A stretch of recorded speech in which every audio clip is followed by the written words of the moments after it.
Welcome back to Whiskey Moments Podcast. I'm your host, Paige McCormick. Joining me today, Brian Fuller. Thanks for having me, dude. Dude, absolutely. We just spent a whole podcast episode worth of talking about hunting that may or may not end up at the end of this one. So we did. It was probably like 30 or 45 minutes of Easily. hunting. Yeah. Started out with pregnancy and then Yeah, landed on deer and turkey hunting. Yeah, that's the other thing. I don't think I've told. We haven't talked about the pregnancy yet. Oh, sorry. No, it's because the last episode that I recorded, we hadn't told anybody yet. Gotcha. But now, like, everybody knows. So Heck anyway, yeah. we're both having babies. Yeah. You probably have already told people though. Oh, Like social media. Definitely, yeah. You know what I mean? Yeah, my wife's 36 weeks. Well, yeah, so yeah, She's obviously. almost That'd be a full term. hard kept secret. Yeah. Yeah, no, she's just getting big, man. She just keeps eating. I don't know, man. Yeah, I'm one saying thing- that as like if we were keeping it a secret because I don't want my wife to see that. But he's calling me fat. It was a joke. Never mind. It's a joke. My wife eats every 2 hours now, and that's weird for me So yeah, and her. So yeah. So does mine. She's yeah. It's just part of it. yeah. She's like, I'm eating like a teenage boy. I mean, Like your you're feet. feeding, I mean, you're yeah, feeding a whole yeah. human. So Yeah. ours is the size of a mango right now. We stopped. My wife didn't stop keeping track, but I don't. Oh, it's I don't. probably He's full grown. I mean, I was about to say it's like whatever the last one is, Yeah. it's probably there. he's a full grown baby. Yeah, you know? I don't know what the last is. It like watermelon? I feel like a watermelon's pretty big for a baby. Yeah, I think it's like a.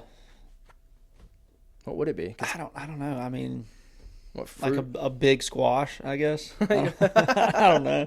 That's fair. That's Yeah, fair. a small watermelon or a big squash. Yeah, there you go. Yeah. That works. All right. Well, we'll cheers it up. Heck yeah, dude.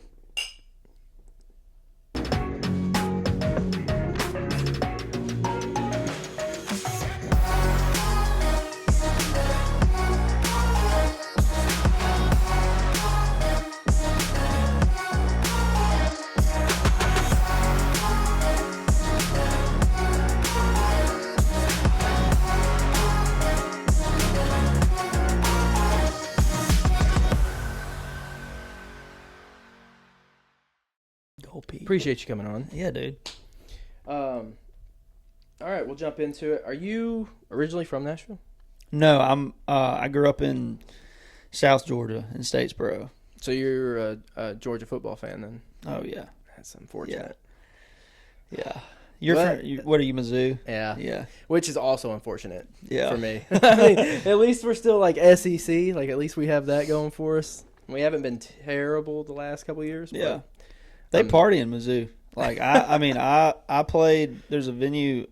I think if I'm remembering right, I get this one and another one mixed up a good bit, but there's one. It's called the Blue Note in Columbia, Missouri. Sounds familiar. I'm not They- super familiar with Columbia. Yeah. But dude, that's one of my favorite venues to play. Really? It's called the Blue Note Theater in Columbia, Missouri. I think, pretty sure. And yeah, dude, they party. It's fun. It's one of my favorite places to play. Do you play much in Georgia? Yeah, yes and no. We just did a Died and Gone to Georgia tour this year. And it was like, I think we did 6 dates, kind of from the top, like around. No, I'm sorry. We're playing in Athens in October, so that's our last show in Georgia. And then we did like my hometown. We did St. Simon's. We did Savannah, Georgia, and then we're ending it in Athens. And I think we Yeah. played one other place, but it's like the first time that I've played back home or in the state of Georgia. No, I'll take that back. I'm sorry. It's the first time that I played in the southeastern part, like where I'm from. Yeah. But we played the Georgia Theater last year, and that was the last time that I'd played in Georgia prior to this run of shows we just did. Was it fun? Is Yeah. it like a? Did you get like nervous playing like back home? No, we did. We did like a 4th of July festival. So like, I mean, all of my buddies came and family came. So like, that's a little nerve wracking, just because in my mind it's like, Right. here's this guy that like thought he was better than everybody else or better than the rest of us, and he went and moved to Nashville and like. Yeah. And I'm not saying that's how they think about me, but like, just it's almost like There's like a stigma, right? Yeah, around it. it's like I feel like since I left, I came up here and like started building this business and this like career path that I chose. Right. And it's a very public thing. Like everybody knows everything about your life and you know the shows you're playing, the music you're putting out, all of that stuff. So like if it's not doing good, you know, everybody knows. Yeah, right. everybody knows that it's not doing good. So like it's one of those things that whenever I went back home, it was almost like taking this thing that I'd built and bringing it back down there and being like, so here's what I got. Here's what I did. Yeah, here's what I've done so far. Yeah. So like that part of it, and that's probably a weird way to look at it, but that's like that was how I felt going down there and playing. And I think, I mean, we crushed it. They were good shows. We had one show that was like not so great, and it wasn't our fault, I don't think. But yeah, we had one that was not. So did who was on this tour with you? It was. I'm trying to remember. It was just me for most of it, and then we're playing. The last show we're playing in Athens is with John Langston, but we're direct support for him. So I just kind of lumped it in because it was just like it's in Georgia, right? Yeah, that makes sense. We'll just make it a part of this tour that we're doing. And we've done a bunch of stuff around it. So we just we had these dates, and it was actually kind of by accident because we had these dates set, and there was like one or two in Georgia, and we're like, why don't we just try to get a couple of more and just make it a thing? And so that was what we did. And we did some shows with like Dylan Marlowe around those shows in Georgia. We did some stuff with Langston around those shows. We've done and a couple other things, but yeah, it's kind of been like back and forth a little bit between headlining and support. So that's kind of cool though. Yeah, it's a good time. Home. So do you miss being back in Georgia? Speak carefully. Yes, I miss my family and I miss my friends, and like me and my little brother have gotten a lot closer since I left. So like I miss him a ton. I miss my mom, my grandpa. My grandma died a couple years ago, so like my grandpa's down there. So like I miss that about it, and I miss like just when I go home, it's like just nostalgic for me. So like that's the things that I miss about it. But I personally love living in Tennessee more than I liked living down there. Yeah. Not for any other reason other than like the deer hunting's better up here. Interesting. Yeah, it's way better up here.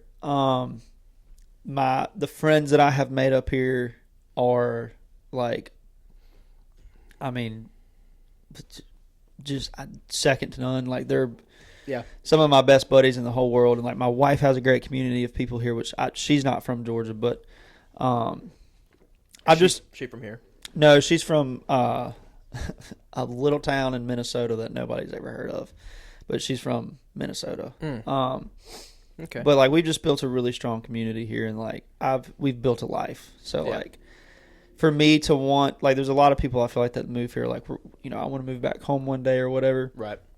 But for me to move quote unquote home would mean me leaving everything here. Everything that I've built here. And I could never. I mean, I would maybe love to have like just a house back in Georgia. So like when I do go home or go back down there, I could have like my own place to stay. But I feel that same way, honestly, because like when I go, it's almost like an upgrade for us because I came from like a really small town, like 600 people. Oh, no, it's not same. So like really small. So like when I go home, there's nothing there. But like obviously I miss my parents, and then like my siblings are kind of all over. So we moved up here and had nobody, but kind of like built. I mean, we've been here 6 years, and the podcast helps. You just meet random people, but everybody ends up being close. Yeah. So this helps, but then just once you find your groove, I'm sure music's the same way because you end up meeting someone and then you get plugged in with like them and their friends, or like you have like songwriters. Yeah. And you'll have I don't even know what you call them. Whenever y'all just hang out and write songs. Yeah, I mean, yeah, You don't really call it yeah, just but writing we songs, have, but- yeah. I feel like you have your community of, at least for me, and I know like some of my close buddies. We have like the people we write songs with, and we in a way do life with those people because you know you get in the rooms with them and maybe you haven't seen them for a while and you catch up and talk about what's going on in their life, what's going on in yours, but you don't. There's some of those people that you write songs with that you just don't really hang out with outside of that.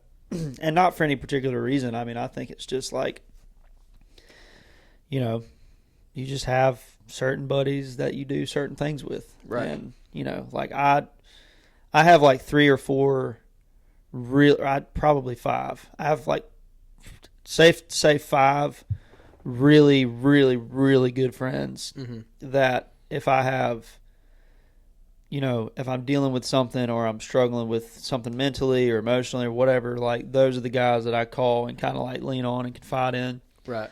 And then, you know, there's other people that I just kind of surface level. Like we don't really talk about like my deepest, darkest thoughts or any of that stuff. But yeah,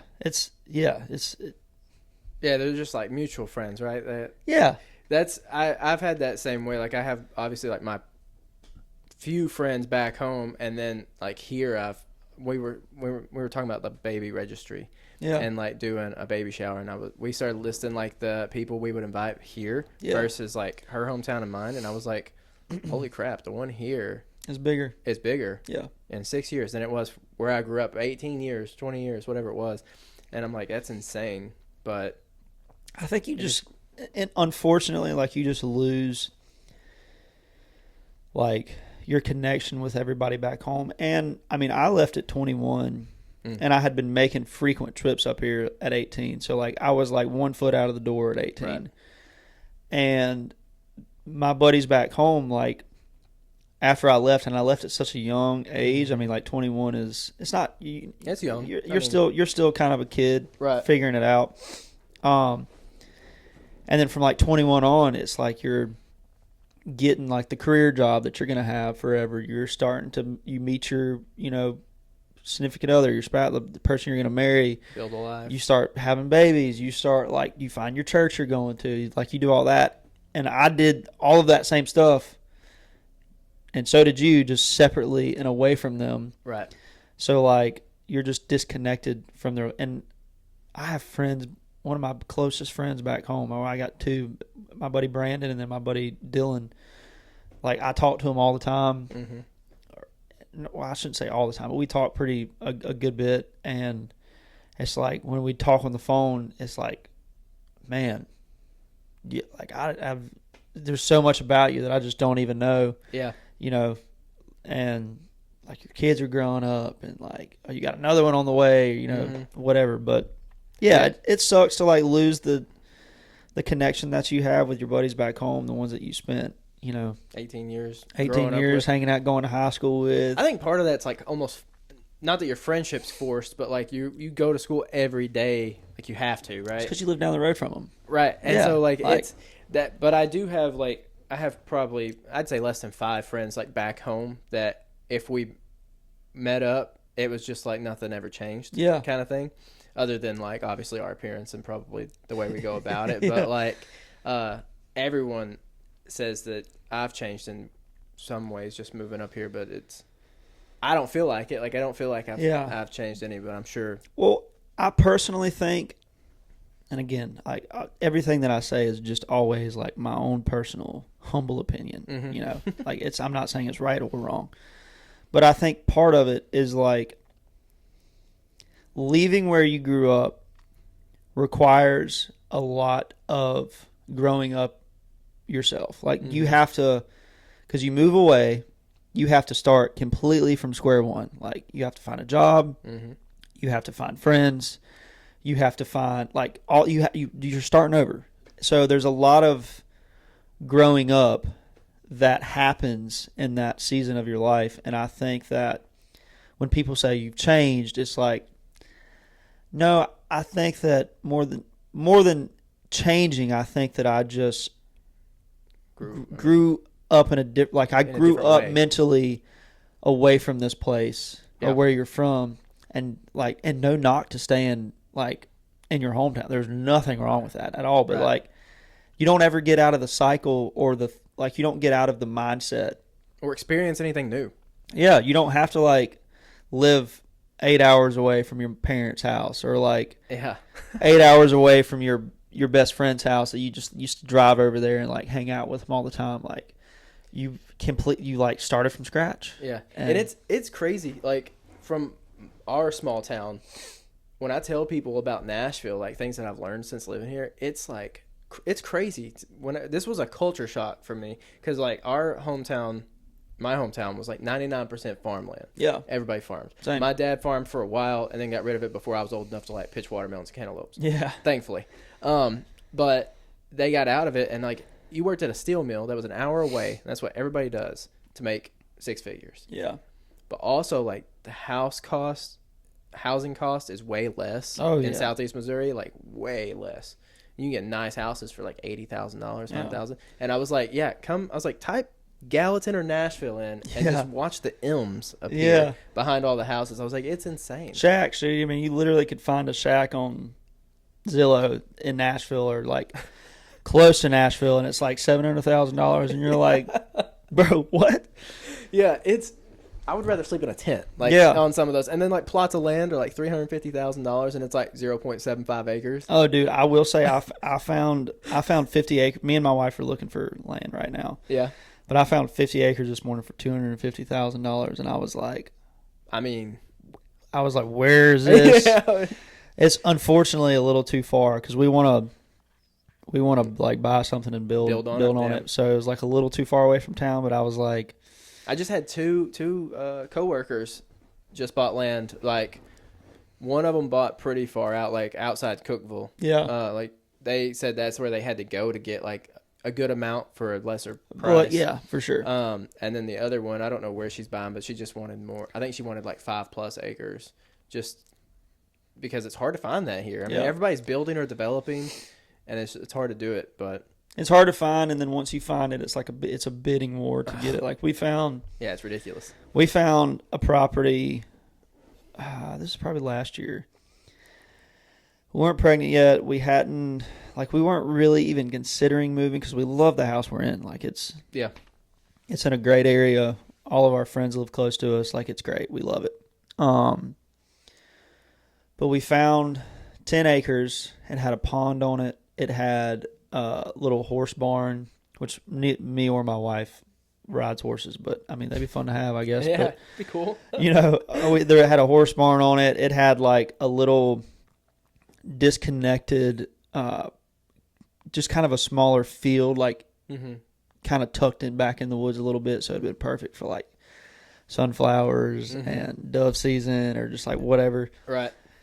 And I told my wife, I was like, this is my dream spot. There was already a house on it. They had just built the house. Anyways, long story short, we put in an offer. The offer got accepted, and me and my wife were just like over the moon. We're like, let's go. But the only caveat to it is we hadn't been planning on moving, so our house wasn't on the market. It wasn't even really ready to go on the market. Not that it was like in shambles, but it, like there's just some things that we had to touch up or whatever. Right. So by the time we made all of those like small little touch ups and finally got on the market, it took about a week. And then the seller was getting a little impatient with us, and he was like, y'all need to, he was just trying to be like, hey, are you going to buy it or are you not going to buy it? Right. And it was under contention that we sold our home, and like 2 or 3 weeks passed. We had a couple people come look at the house, and he just got antsy, and somebody else made another offer, like a cash offer, and I'm like, dang, but it's just what God wanted for us at the time. Timing. But like a lot of stuff like that happens. Like I've had a lot of friends that have found property, gone to buy it, put in an offer, like an aggressive offer, and then all of a sudden 6 other people are like, well, we want it too. So yeah, it is crazy. And there's a lot of people like moving from California that have sold their house and they move here and see an expensive house, but it's cheap to them, and They throw $100,000 over the asking price just to get Yeah. it. Yeah. Just to have it. There was a couple when my wife bought the house that we live in now before we got married. And when she bought it, it was definitely a seller's market. So like people were doing that same thing. I remember when we were dating, we went to an open house, and it wasn't like a bad part of town, but it wasn't like the best part of town. But the house was awesome. It was kind of tucked back in a little subdivision or whatever. And we pull up, and there's like 40 cars out front. And we walked inside, and we like, just because we had driven over there, but we like did our due diligence and walked around. It was a great house. It was awesome. But we were like, there's 40 people here. Yeah. Like, and they had one other open house before it, like 2 days before that. And they were telling us as we were walking around, like, we already have a couple offers in. Of course. Kind of thing. And it's like, okay, well, if you've got a couple offers in already, I can guarantee they're all over asking. Mm-hmm. And then you have all these 40 people here that are probably going to put in offers. Yeah. So it's like, why even bother? It took her a year and a half, I think, to finally. Yeah. Which again, dude, it's like, it's just God's timing, because our house is awesome. We like all of our friends over the course of a couple years just ended up moving out that way. So it's like, that is nice. God had put us where He wanted us to be, and it just worked out. So yeah, we're actually moving in October. Let's go. October. Where y'all moving to? Not very far, literally like 2 miles up the road. Yeah. But so I work for these apartment complexes, both sides. Yeah. And so we get a rental discount. Yeah. And they bought a property up the road that's newer, but they have actual townhomes. Yeah. And there's a 3-bed, 2.5 bath. Oh, let's go. So I was like, she actually was like, you're going to have to do this or your podcast room's going to turn into a nursery. And I'm like, yeah. All right. We're moving. Yeah. I was like, all right, we'll do it, I guess. Pack up. We're leaving. So we had looked at them like 6 months ago, and we had ultimately decided at that time we weren't going to do it. And now it's like, it is, because we have a 3-bedroom on this side or across the street on the apartment side, but it's like apartment, like you got people above you. Yeah. You got people below you, all that kind of stuff. And like, we're kind of over that. Yeah. Having neighbors like right next to you, I get it, tiresome. Dude. I get it. I don't want to be in a townhome. I'd rather have a house, but it's just not doable in Gallatin right now. God's timing, bro. That's what I'm saying. And I need some land, right? I got to be able to hunt. Yeah, dude. Yeah. Yeah, dude. We can. We'll have to get back into that. I was about to say, if we got back into that, I mean. All right. When did you start doing music? I've been doing it my whole life, man. Like, did you perform in like high school? Did you do anything like that? A little bit. People back home that would hear this would probably disagree with this, but I wasn't very, like, people didn't really care that I played music, oddly enough. Like, I would play, yes, to answer your question, yes. I played a ton in, like, the little local bar scene. There was one place specifically called Island Grill that I would play up there, like, every Friday night. And all my buddies would come up there. It was like a bar / restaurant, so, like, you could be in there under 18 or whatever. And at the time, when I first started kind of gigging around and playing shows, like, for real, I was probably like 13 or 14. So like all of my buddies were younger, and they would come and like hang out with their parents and like eat some wings and watch me play. And then I would play at like the Wild Wings and just the local bar scene that we had. And people cared, but not until they didn't really start thinking like, oh, Brian's gonna like be a singer. He's gonna be a singer. It kind of appeared to them as just a hobby that I did to make some money, and I thought it was fun.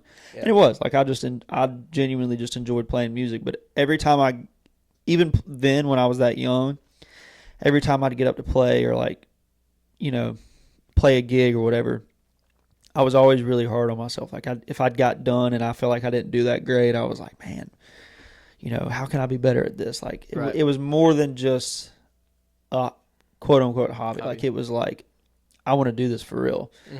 And there was a show that I played in my hometown.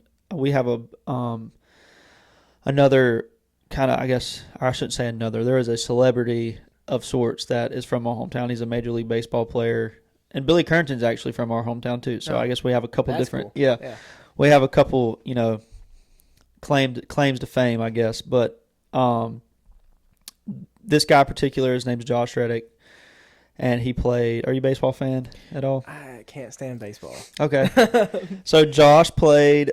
He played for a couple different teams. Most notable, he played for the Houston Astros the year they won the World Series. Okay. The name sounds familiar. Yeah. I do sports bet, so okay, I've probably seen the name on DraftKings or something. He's retired, or not retired, but he doesn't play, in the MLB anymore. But anyways, he started a foundation and would do fundraisers back home, and he would always do like a concert, kind of to end the whole thing. And I say that this particular show was like when people realize, like, oh, he's like doing it for real. Like Brian's actually taking a serious shot at this, because it was me and then Chris Jansen, and I think there was one other artist on the bill. I can't remember who it was, but Trey Landon. It was me, Trey Landon, and Chris Jansen. And I remember playing that show, and like people that I grew up with like want to come take pictures with me, and like they were buying my merch and like want me to sign it and stuff. And I was like, okay, so now they take me seriously. Now they see it, now they see the vision. So that was cool. But yeah, I mean, I played music my whole life, dude. Like I started playing guitar when I started really playing and like really trying to learn when I was probably 6. And I played like piano, and like my uncle was a drummer in a band, so I was into the drums. My mom was in a traveling gospel group. She sings. That's so cool. Like, when did you write your first song? Was that early on? Yeah, I funny enough, I was still in high school. I think it was my freshman year, I think. But I had written like 3 or 4 songs, and my mom, she was like, "We should go get these like recorded professionally." And I was like, "Yeah, that'd be sick. Like, let's do that." Yeah. So she found this like studio in Savannah. I really don't even know like why it was there or she just found this guy that apparently had a studio in Savannah. Yeah. And she was like, "We're gonna go get these songs recorded." And at the time, I'd literally written like 4 songs. And the first song I ever wrote was a song called Effingham, which is like the county, one of the I kind of bounced around a lot whenever I was a kid, but it was one of the counties that I grew up in. And I just wrote this song about like me and my buddies and my hometown or whatever. And I had a couple more on there, and she was like, let's go get these songs recorded for you. So we show up to this studio, and we walk in, and it's this guy, and he, it's a for real studio. Like it had, the vocal booth and like it had everything. It had all the stuff in there. And I'm like all wide-eyed, and I'm like, "Oh yeah, dude, this is it. I'm about to cut this EP, and I'm gonna be famous." And that's it. We go in and we sit down, and he starts talking to us, and he's talking to me as if I'm gonna be learning how to produce records. And after like 30 minutes of sitting there, I'm like, I don't want to learn how to do your job. I want you to produce it, and me do my part and just play and sing the songs. Yeah. And he was like, "Oh, you're not, like, you don't want to be a producer? That's not what you're here for?" I was like, "No, I'm like, I want to sing them." Yeah. And he had misunderstood. He thought that was why we were there.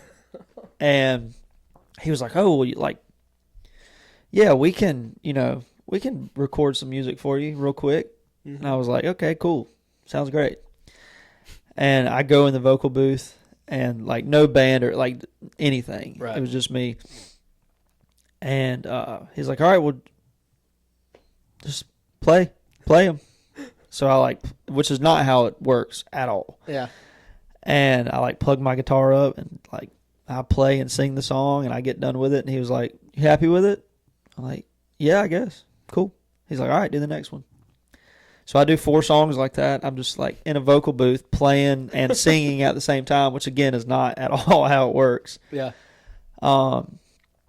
And I finish up, and he's like, all right, I'll mix these or whatever, and I'll burn them on a CD and send you the files or whatever for them. And good, cool. Sounds, have a good day. Yeah. And I left, and later on he sent me the files or whatever, and I burnt like 10, CDs, and I made like a little cover art for him, put them in a, those plastic CD cases. And I was going around in my high school, just Hand like I remember I was at a high school football game, and I didn't go to a ton of high school football games. I would usually just like sit I would usually be at the, like field party or like whatever bonfire or whatever you want to call it down the road, and just wait for everybody to get out and come party at the little fire or whatever. But I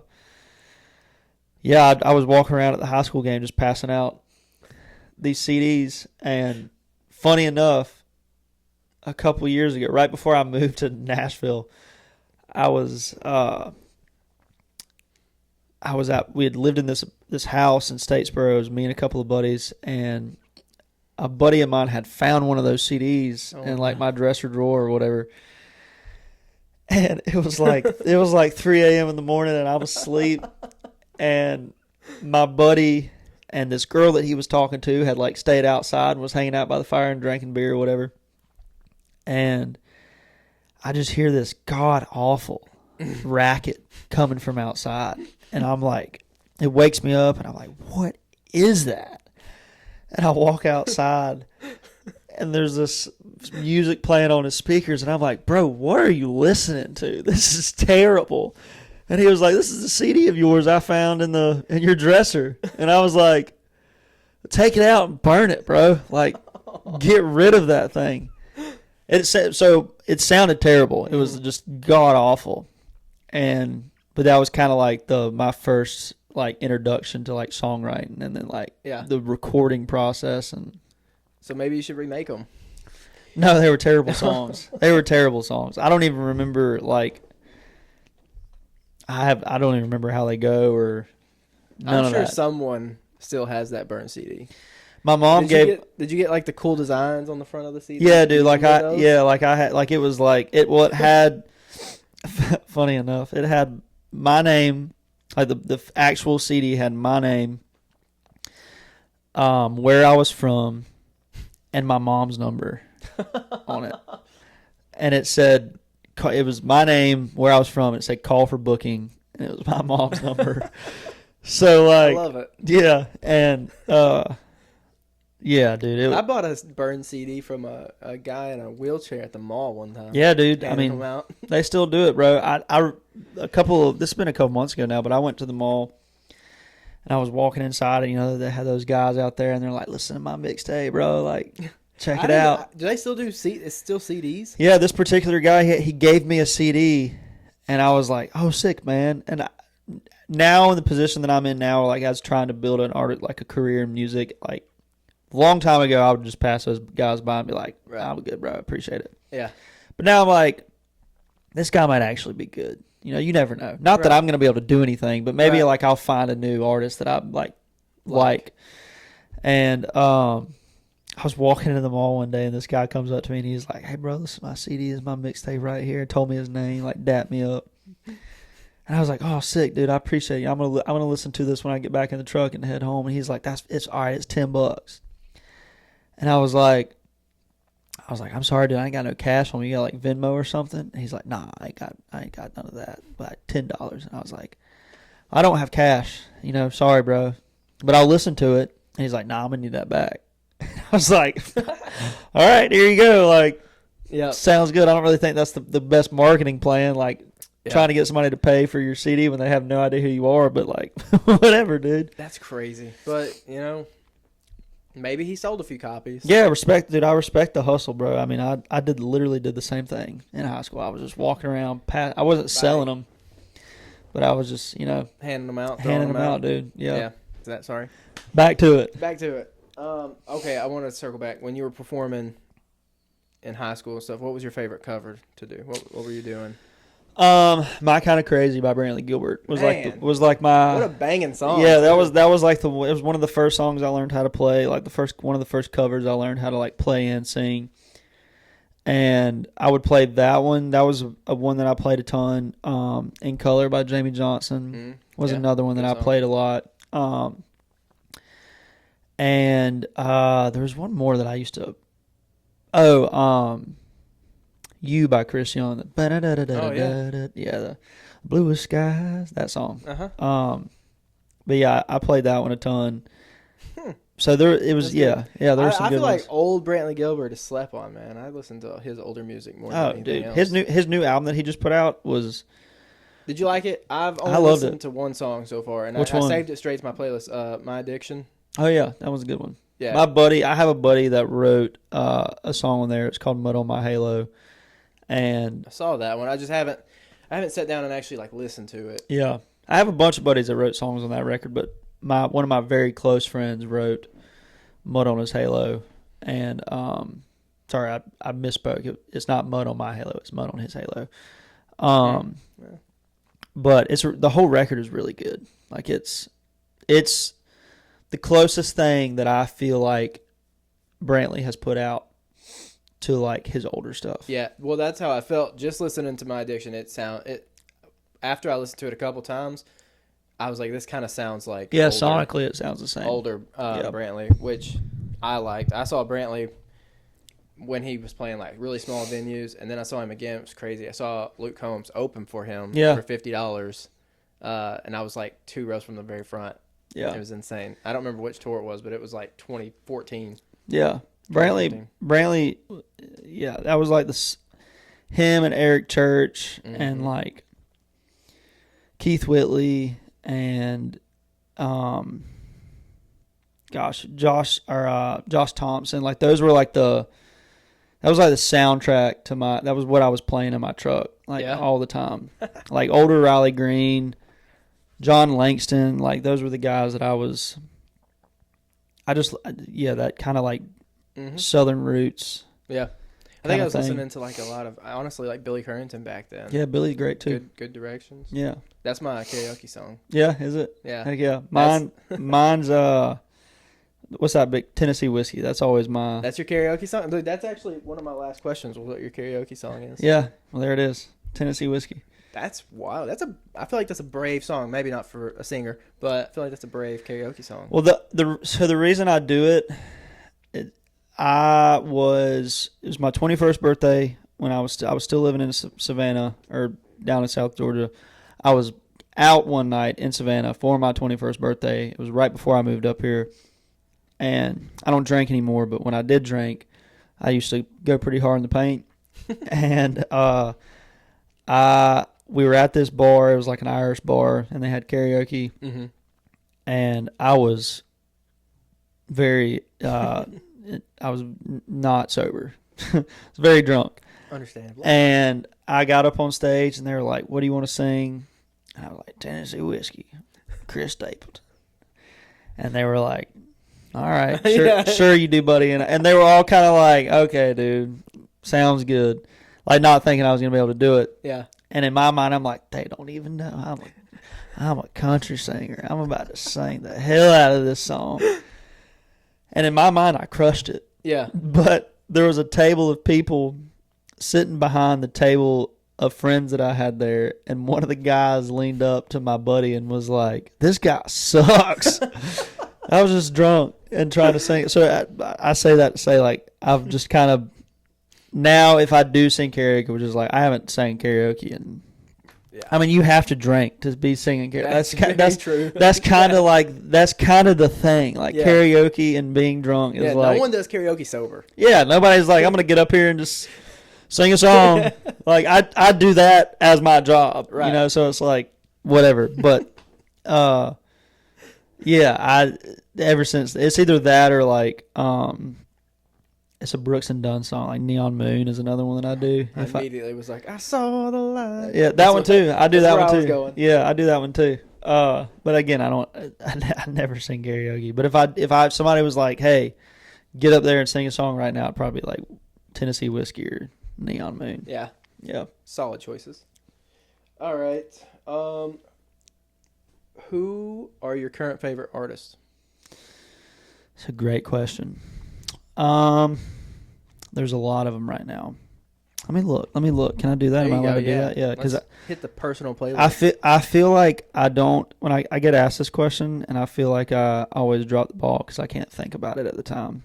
I think what's cool about the podcast is that a lot of my current favorite artists are people that I probably wouldn't have like found on my own. You know what I mean? This band called Fox and Veed, they are Interesting. Okay. so good. Is it country? What is it? No, it's like, I mean, it like Treaty Oak. Oh, okay. That kind of thing. Yeah. Co-Wetzel. In that vein. We played a show with them a couple of months ago, and I was just like, I mean, I'd been listening to them before we played the show with them, but they're insane. They're so good. Keith Whitley, I'm always listening to Keith Whitley. Like, he's one of my favorites. Let's see, who else have I been digging into? This guy named Cody Loden. Have you heard of him? He's a friend, not really a friend of mine, but we've crossed paths. Like, we know each other. But he's really good. My buddy Dylan Marlowe, he's about to put out a new record, and he sent it to me the other day. I got some Dylan Marlowe songs. Yeah. I like Sorryville. Yeah, Sorryville's great, dude. I like y'all's song. Oh, thank you. Dude, yeah. What's funny, though, is like I didn't know about it until we booked the podcast. Heck yeah. And I always go to any artist I have on, I just go to my Apple Music and pull up their profile. Pull up their stuff? Yeah. And then their music ends up on my personal playlist. That's just what happens. I hope so. Yeah, I mean, it did that, and like, I don't remember the name of the song. One of your other songs is in my personal playlist, but Let's go. I think it was like a 2021. It's whatever your number one song is on Apple Music. Oh, I don't know what's on Apple Music, or like what my number one is on Apple Music, but my current number one on Spotify, I think, is the last song I put out, which is Country 2, which didn't do as good as I thought it was going to do. I thought that song was a banger, and it just didn't. I might have just downloaded that one too. I love that song. It's one of my favorites that I've put out. But yeah, so Fox and Veed, Keith Whitley's always in rotation. I love Hardy, but I feel like everybody does. But I mean, that's a good thing, you know. Yeah. Zach John King is great. Oh yeah. If you've ever heard of him. Oh yeah, I was in a music video. Yeah. Heck yeah, dude. Yeah. It was him and Baker Blankenship. Let's go, dude. So yeah, those are some of my. Fox and Veed is probably at the top right now, just because they're like, they just put out an album called Playing the Game, and I've just been jamming it pretty hard. But yeah. Do you ever just like put your music on, like in your vehicle, like if you're driving? Excuse me. Yes and no. I mean, I think this is I have a lot of personal opinions, and they are just that. They are just my opinions. But I think that if you're putting out music that you don't like to listen to, other people probably aren't going to want to listen to it either. So, like... yeah, I mean... But do you feel like you're not biased, but like you're singing it and then you're listening to the demo so much? Do you feel like that like sways it a little bit? Because like, what if you just kind of not like you getting tired of your own music, but like you just constantly hear it over and over? Yeah, I mean, there's I think there's like fatigue from hearing it. Yeah, constantly. That's a good way of putting it. I mean, like you get like kind of like, all right, I've heard this song a million times, just because. Number one, you're listening to it constantly, right? To make sure that it's something you want to put out. Then you go and record it, and you are listening to it for like mix tweaks or whatever the case may be. So like by the time the song finally comes out, it's like 6 months old, sometimes a year, 2 years old to you. But yeah, I mean, this is probably an unpopular opinion, but I do sometimes just get in my truck and I'm like, man, I just want to hear that song. Yeah. So I'll turn it on and listen to it. I feel like that's okay. I had a guy on here one time that told me that he only listens to his music, and I was like, oh yeah? And he was like, yeah. I was like, in the gym too? He's like, yeah. Yeah, he's like, I'm my own number one fan. I was like, that's fair. Good for him. Yeah. Yeah. I mean, that's definitely not the case for me, but yeah, dude, I get in my truck sometimes and I'm like, man, I just want to hear that song. Yeah, that makes sense. Because again, by the time they come out, they're so old to you, and you don't listen to them for a long time because you've heard them so many times. Yeah. And then you're like 6 months down the road, maybe you catch yourself just riding down the road and you're like kind of singing it in your head and you're like, I'm gonna listen to it. Mm-hmm. You know? Yeah, I think there's sense. I feel like for a while there was like shame in doing that. Like, oh, you listen to yourself, and it's like, no, I like the song. Like, it's not a cocky thing. It's just if somebody else would have cut the song, I'd be listening to it nonstop. You know, so like, yeah, it's just I'm a fan of good songs. Mm-hmm. So like, regardless if I cut the song or if somebody else cuts the song, like, yeah, if it makes me feel a certain way and I love jamming it, I'm gonna jam it. It makes sense. Whether it's me or not. Yeah. So. Yeah. I like that.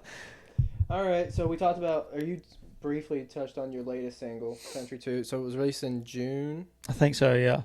Yeah. So. Yeah, that one, that is a part of a bigger project that we're working on. I have another song. I'm sure probably by the time this episode comes out, I'll have already told everybody this, so it probably doesn't matter. But I have a song coming out on August 28th called Don't Do It, or it's just titled Jukebox, but the long title is Don't Do It To Me Jukebox, but we're just calling it Jukebox.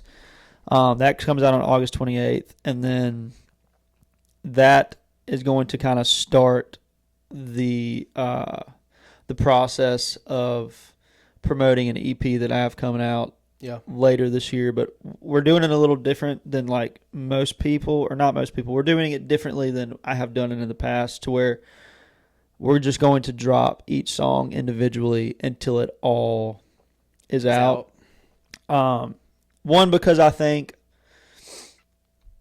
and this me doing that is going against what I truly believe in my heart and soul, but I think that the way that people consume music now is just song by song. Yeah. And obviously, in my, again, personal opinion, I think records and albums are the coolest way to release music, because you have a concept to it, or maybe you don't have a concept to it, but you have like the visuals put together for it, you have the songs written, and you put them in a certain order the way you want people to hear them. Right. And like, that is the process of doing that is just so much fun. And then like finally having it all out there is cool, because you can, if maybe track 5 isn't everybody's favorite song, but it's like this certain group of people over here, it's their favorite song. So like, there's variety to listen, like to have. Yeah. However, I think that where I'm at currently as an artist in my career, that song by song helps each song get attention equally. Mm-hmm. And that's kind of the goal, is like, I want to put out songs and I want to build fans off of these songs, and I want to be able to focus on this one particular song so that it kind of, you know, it gets the attention that it deserves. No, you're good, dude. It gets the attention it deserves, or doesn't deserve, whatever. But yeah, so we're kind of, Country 2 is my most recent song that we released, and then we're putting out one in August, or on August 28th, called Jukebox. And then there's a couple more. I won't say how many, but there's a couple more that will come after that. And then we already have the next project planned. Wow. As well. So like, we're going in the studio again in October. Yeah. To cut the next one. That's crazy. So like, how many artists were in the latest video that you posted on Instagram? That one in the bar where the pool table is? Let's see. A lot of musicians and or artists. I think the only artist that I remember that I had there was a guy named Micah Fletcher. Oh yeah, Micah's been on the podcast. Oh, he has? Yeah. Heck yeah. Micah was in there. My buddy Trey Team was in there. I was gonna say, I saw Trey. I didn't see Micah. Maybe I need to look. Well, you'll see him. Okay. Like, we have a bunch of content for that we filmed in that particular spot. That's gonna start coming out over the next couple of weeks, and it's a bunch of different shots, so you'll see them for sure. Okay. But I'm gonna feel bad if I don't remember somebody else there. But there was a bunch of, like, my guitar player was in there. My old guitar player was in there. My old keys player was in there. There was a guy that plays bass that was in there. Like, so there was a bunch of, and then there was just some regular, not regular, but there were just like people that didn't do music in there too. Yeah. Originally, my concept for that kind of shoot was like to have a bunch of other artists, like way more established artists than me, and I was gonna kind of try to make a joke out of it. But my buddies, my artist friends that I'm close with are so busy that it was like trying to wrangle cats. Yeah, it's hard To get them all there on the same day at the same day and time. So I kind of gave up on that pretty, like that idea existed in my mind for like a week or two, and like I was texting buddies and like man, I'd love to, but like I've got a radio show that night, or I'd love to, but I'm on the road that night. So it was just like, all right, well, I'm just gonna hit my friend, like, yeah. And no knock to the artists that were there, like not saying that they're not busy, but they just were able to come. Yeah. So like, life's hard. Yeah. And in the music industry, I don't know how y'all do it. I mean, it's crazy, dude. Because I hit up a lot of music artists about coming on the podcast, but it is working around like tour schedules and it's tough life and just everything. It is. Yeah, man. It's one of those things that like it's difficult because most of your friends are doing the same thing you're doing. So like when you're home, maybe they're not home. Right. When they're home, maybe you're not home. One thing that I will say that me and my friends have done a really good job at doing is we have once a month, we call it Supper Club. Once a month, me and my close group of friends and their wives and obviously my wife, we all get together once a month and just have dinner together. And it's usually it's either at it's been at our house before. It's at one of our homes, so we're not like going out to dinner somewhere, so we're not feeling rushed. Right. But yeah, we get together once a month. We have dinner together, and we either talk about struggles that we're going through, just like catching up on life updates, and then we'll break up into groups, and like the men will kind of go do their thing on the back porch, smoking cigars, kind of whatever, and the ladies stay inside and do whatever they do, hang out with the babies, and do that thing. And that's awesome. We talk, get into word and talk about Jesus and like pray for each other and like, yeah. So I'll say we've done a really good job at like establishing things like that to make sure that we are, we're staying up to date with each other and like being intentional about, just staying friends. Right. Yeah. Taking time for each other. That's nice. That's awesome. Yeah. All right. We'll do a would you rather. Okay, cool. All right. Would you rather bite your tongue every time you eat or burn the roof of your mouth every time you eat? Burn the roof of my mouth. 100%. I hate biting my tongue. I hate both of them. Yeah, but so I feel like when you bite your tongue, it then turns into an ulcer, or like it turns into like it's like it's not just like, oh, I bit my tongue, and the pain's just gonna go. Goes away. Yeah. Yeah, it's like it lingers for too long. Yeah, the roof of your mouth I think usually is gone after like a day, right? Yeah, I mean you may feel like it may feel a little numb or something. Yeah. But yeah, 100% would rather burn the roof of my mouth. Yeah. Dude, one time I bit my tongue eating a steak, and I thought I was gonna have to go get stitches. Like it, like I bit it, and I was like, man, that hurt worse than it should have. It should have. And I was like, dang gum, that hurt. And my wife, her eye just got real big, and like there was just, I mean, it looked like I bit into like a, I don't know, blood bag. Yeah, dude, literally, like those little capsules of, like from Halloween. It looked like I bit one of those. There was blood just pouring out of my mouth, and it was pretty bad. God. So yeah, I would rather burn the roof of my mouth, 100%. I haven't bit my tongue that bad before, and I don't know that I ever would like to. Yeah, dude, it really sucked. I mean, I think that's just I think people that eat fast, which most men do, right, are usually the ones that. I mean, that's fair. I do. Yeah, I scarf my food down, dude. I burn the roof of my mouth a lot when I eat pizza. Yeah, because it's hot and it just sticks, and then That does, yeah, it sucks. Yeah, it's not. It sucks, but it doesn't suck as bad as biting your tongue. Yeah. All right. Let's see. You've answered some of my questions already. Heck yeah. Like I had a question about releasing music later this year, but. Yeah, dude. Yeah, we've got a bunch coming out. So. What's your favorite part of the singer-songwriter process? Like do you enjoy more of the writing process, or do you like it more like going into the studio recording it, or you like, no, I like it more when it's out? Yeah. Like, I like all of them equally for different reasons. And I know that's not like that's probably a pretty bland answer, but like I think writing songs for me is just it's a lot of different things. It's therapeutic. It's like putting a puzzle together. Mhm. So like it's satisfying, I guess, whenever the input, like when you're done and you're like, this is a cool song. yeah, It's like it's also proving for me personally, it's proven to myself that I can do it, and like I can, because I take a lot of pride in like being creative. I Mhm. like being creative. I like, you know, in other facets too. It doesn't even just have to be songwriting. I just like kind of coming up with cool stuff and like bringing stuff to life. So like yeah, the writing process of it, I enjoy it for those reasons. Recording the music also just has its own kind of bag that is just a lot of fun. Like maybe you wrote a song and you kind of envisioned it being like this, and then you get in the studio and somebody just plays something that you weren't really expecting, or like they play the beat in a different way that you weren't really hearing it, and like, and that also comes with being able to work with insanely talented musicians. right.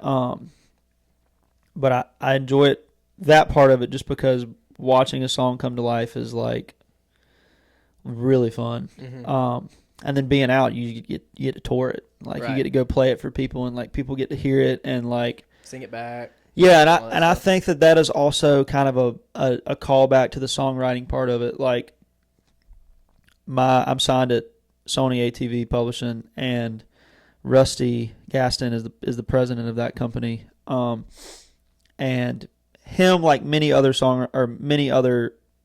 publishers in town, will tell you that it's all about the song, Mhm. and it truly is, dude. Like it is about how something you said or the way you worded something, like how that makes a person feel. Right. It is so much about the song. So I guess if I had to pick a favorite between the three, it'd probably be writing it, because it's like it's the most important part. It's like putting wheels on a car. Right. You know, it's like Yeah. without solid wheels, That car is you're not going to go very far. no. So, but I like them all for different reasons. Like, yeah, I just truly love everything about what I do, aside from like the climate that we've gotten in with like social media. But that's that's a different. Yeah, 12 TikTok posts a day. Yeah, and it's not that I don't enjoy it, because it's to me it's like for an athlete, it's like working out. Right. You know, you're like it's not a good the analogy. best part of what you do. Like obviously playing the game Is is the best part of what you do, and working out is like the preparation. Right. Keeps you in shape. Keeps you in shape, all that stuff. So that's how I view social media, as like this is just me working out. Like if you want to, anything you want in life, if you want to get in good shape, if you want to be a good runner, if you want to get good at draw, whatever, like you have to put in the practice or the time to do it. And for my specific case, if I want to be a successful artist, like I don't have to do those things to be a successful songwriter, but if I want to be a successful artist and build build fans, right. it's just what I have to do. Yeah. So It's a great analogy. again, I don't love doing it, Right. but and I think like makes sense, right? yeah, Like, and especially with this last bit of content that we are like about to start rolling out, like the video that I just recently posted of Jukebox. I found a way to make it fun. Like Right. I got all my friends together. I don't drink, but I bought a crap ton of beer, and I was like, you just party and have fun. We're gonna tell you to do a couple things, so like if you could do those things, like for us, that would be sweet. But like, let's just have fun and hang out. So like, I have found ways to make it enjoyable, and I have recently been more excited about doing it than I have in the past, just because I hated it so much, and it was like an unhealthy amount of hating it. Yeah. I was like, well, I'd have to do this, so I'm gonna find a way to make it fun, and you know. And now you found a way to make it fun, and Yeah, and I have to do that every easier time. now. Yeah, and I have to do that every single time. Like I have to figure out a way for how to make every single song. Yeah. How to making the content for all these songs fun. So like sense. it's a new challenge, and it's a new and you have to make it interesting. You have to make it hooky. Like you have to grab people's attention. Like there's all these different things that you have to do to make it work. So like I'd say the worst part about it is just like the amount of time it takes away, because you're already busy enough like trying to write and trying to like be on the road, and also all of the preparation it takes to do all of that stuff. Yeah. And then also now I have a baby on the way, and he's going to be here soon. I have a wife that I want to love on and take care of and make sure that she feels make sure that she feels loved and appreciated. Right. And like I've got dogs at home that I want to go in the yard, like all the things. So like life gets busy, and it's just another thing to have to deal like with. To take your time. Yeah. Think about. We'll do another Would You Rather. Yeah, hit me with it. All right. Would you rather hear your song played badly by a street performer, or hear it on a commercial for a product that you really dislike? That's a good one. I think the commercial, just because you make money. If you make money true. Off of it, so that's like if it's you know, if it's a product that I don't like or something, I'm not like supporting. It's just your song playing, right? Yeah, it's like maybe I can make a little money off of it at least. Yeah, that's true. At least you get something out of it. Yeah, and dude, to that point, like all of the stuff here recently where artists are getting mad that certain political parties or like certain people are using their music. Mm-hmm. I get you don't really. I can understand a little bit where like the frustration comes from, but it's also like, man. Also, they just like your music. Yeah. Also, look at the attention it's getting. Yeah. Whether it be good or bad. All publicity is all publicity is good publicity. Holy crap. Yeah. Whether it's considered bad or not, that's what the old saying was bad publicity is good publicity. Yeah. Like it's. Yeah, dude. It's like, again, it's one of those things where the world is getting kind of divided, and like there's some things that are kind of like sketchy, and you know like you know, I don't really know if I want to support that, and I get that totally, but music is the one thing that I think equally brings people unites people together. So it's like it makes sense. Whatever, dude. And like if somebody that I didn't particularly agree with was like using my music. Yeah, I'm not going to make a big stink out of it and be like, oh, I wish that they wouldn't. Because, like, just because they chose to play your song, so it doesn't mean that you're supporting them. Right. Or their ideas. It's like, you had no control of them picking to use your music. So, exactly. Whatever, you know? Like, when you put your music out into the world, you have to be okay. With the public. With people. Whoever. You have, like. Way. That's the point of music. Yeah, like that's true. Like, that's very true. It would be like me going up to somebody and be like, yeah, dude, I don't agree with how you view the world or like any of your ideas. Don't listen to my music. That's just stupid. It is. Yeah. Sorry, I shouldn't say that it's stupid. It's just like it's silly, I guess I should say. Yeah. Interesting. Yeah, it's interesting to me. Take on how you're handling it. Yeah, dude, like just write your music, put it out, and then let it be. Yeah, sorry, I'm getting really deep with these. No, you're good. With these would you rather. Sorry. Well, in that aspect, let's just do the last one. Yeah, go for it, bro. All right. Would you rather give up your phone or only wear Crocs the rest of your life? Give up my phone or only wear Crocs? That's tough, dude. Like, I can't have a phone at all? No. Like, no cell phone? No. Well, I feel like that's impossible. I'll give you a landline. A landline? Okay. At home. At home. I'd probably have to say wear Crocs. Just not because, like, I'm addicted to my phone, which, I mean, I do stay on it a good bit, but, like... Yeah, in this day and age, you gotta have one. Yeah, dude. Like, you gotta... like, what happens if, like, my wife needs me or, like... Right. Something happens and I'm... carrier pigeon, man. Yeah. Tied to his little foot and be like, all right, buddy, Hope go you make find it. Yeah, go find Brian. He's out there somewhere. Yeah, no, I think Crocs, which I like Crocs too. So there you go. Whatever. I feel like it would work. You can make it work. Whatever. Yeah, whatever. Just, I mean, Luke Combs does it. Yeah, see, whatever. He's doing great. So Yeah, he's crushing. all right, if you had to do a Mount Rushmore of country music artists, who are you gonna put up there? Who's your 4? Keith Whitley, Eric Church. Man, I gotta pick wisely. I feel like there's so many good ones. Yeah, Keith Whitley, Eric Church.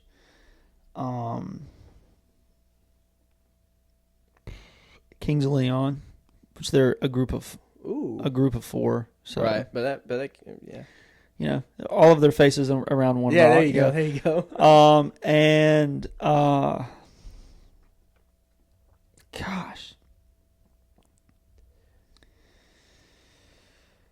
man, I have like 4 or 5 running through my head right now. Mm-hmm. Keith Whitley, Eric Church,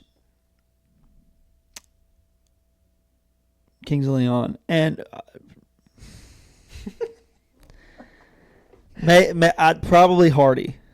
Okay. Only because I don't know if it's like older artist, but like Hardy for me, I think he's been a part of so many different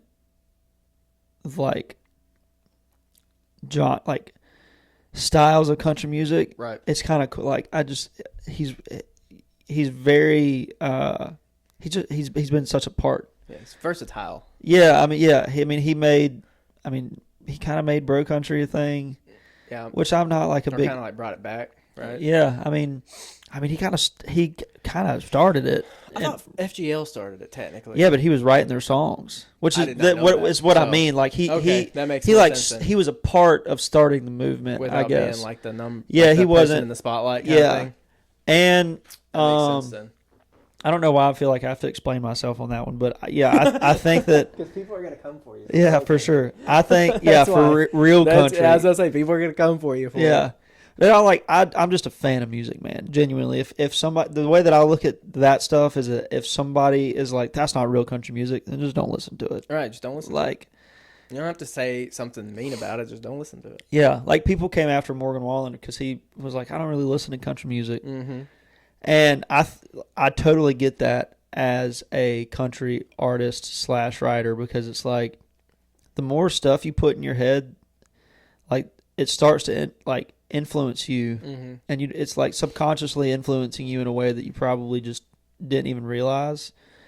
And like, so if you're listening to all these different kinds of country or like different country artists, like it's really hard, I feel like, to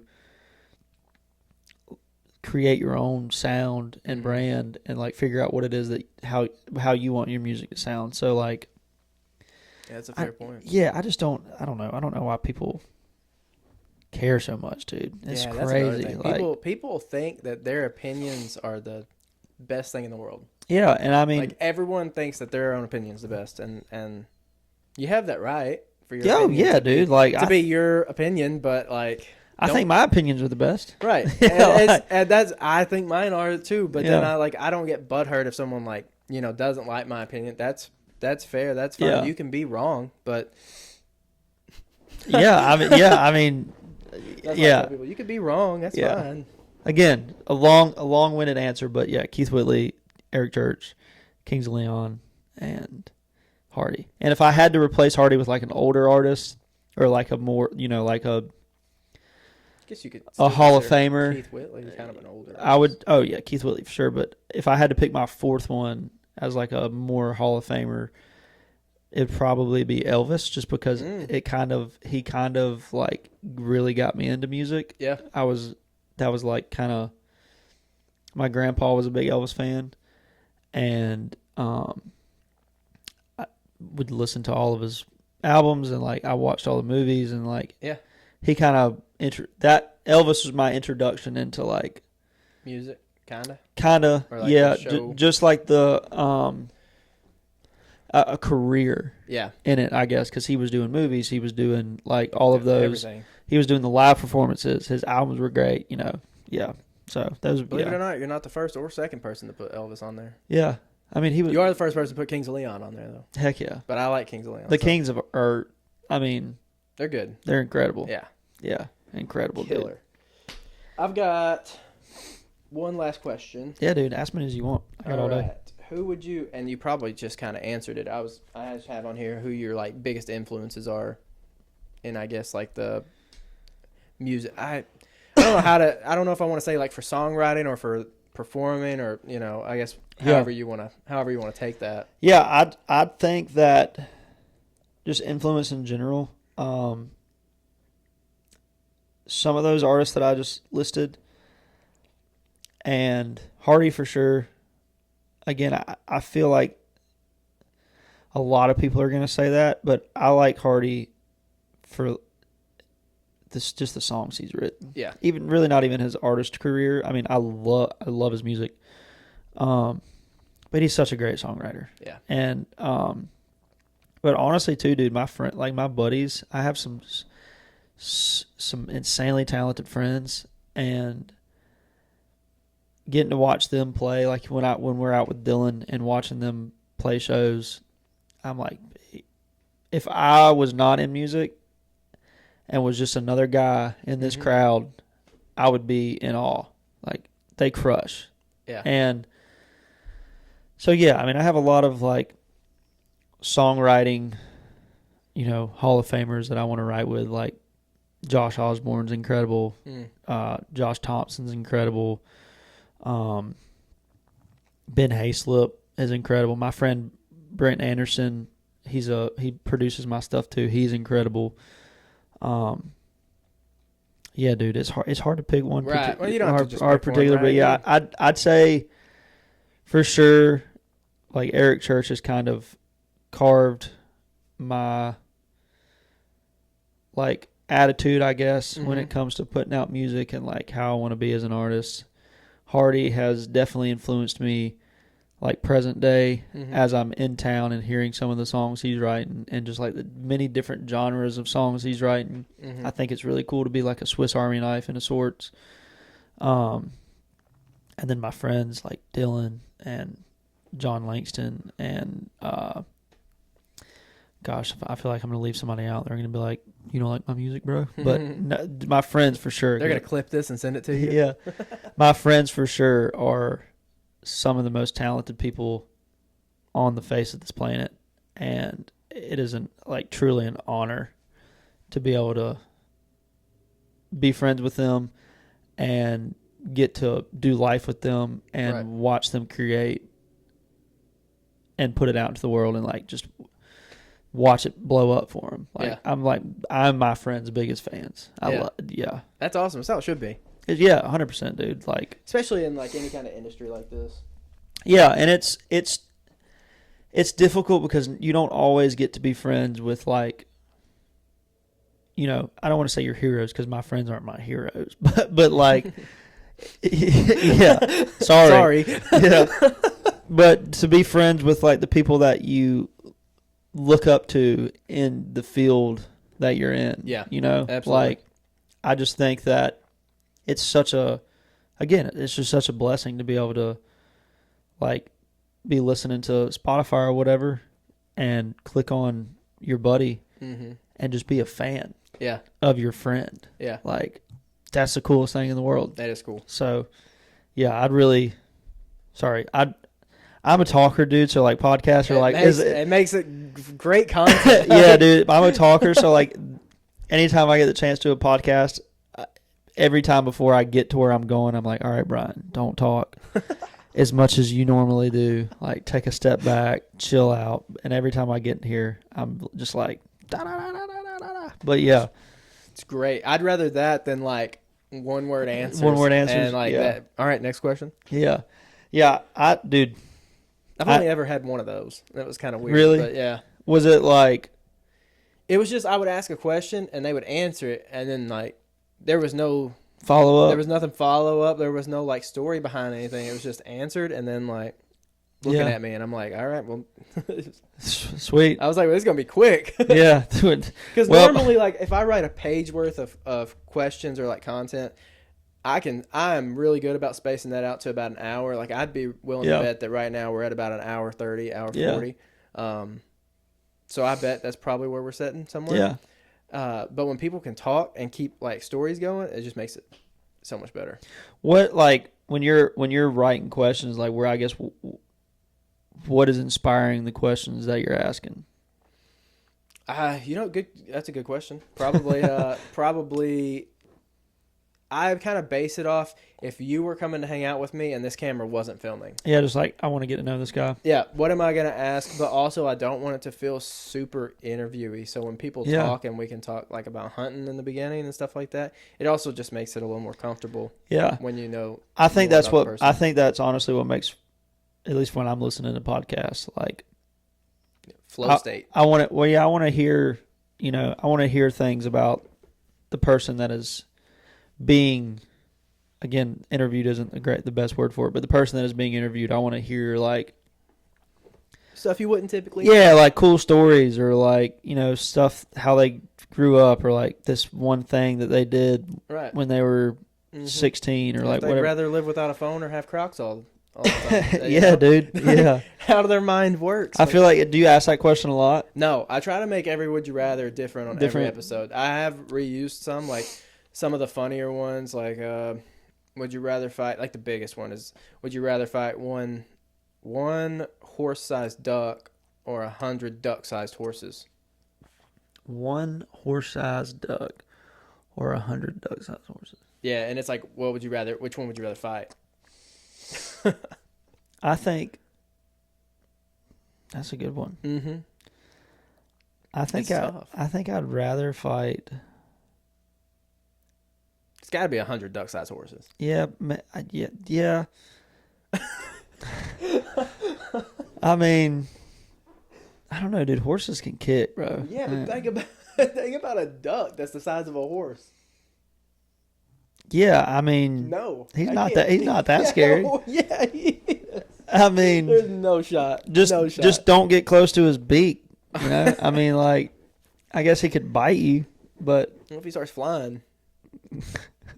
See you later. I'll see you later, I guess. It's crazy, but anyway, that's. I guess you're right. Yeah. Yeah, I just find like random would you rather's, and then like I try to personalize them for singer songwriters, artists, but there's honestly just there's so many you can go through, but then like you do end up having to like recycle some at some point, because some of them are like ridiculous, right? Like I don't want to ask people like crazy weird ones. Yeah, for sure. I do want to ask weird ones, but like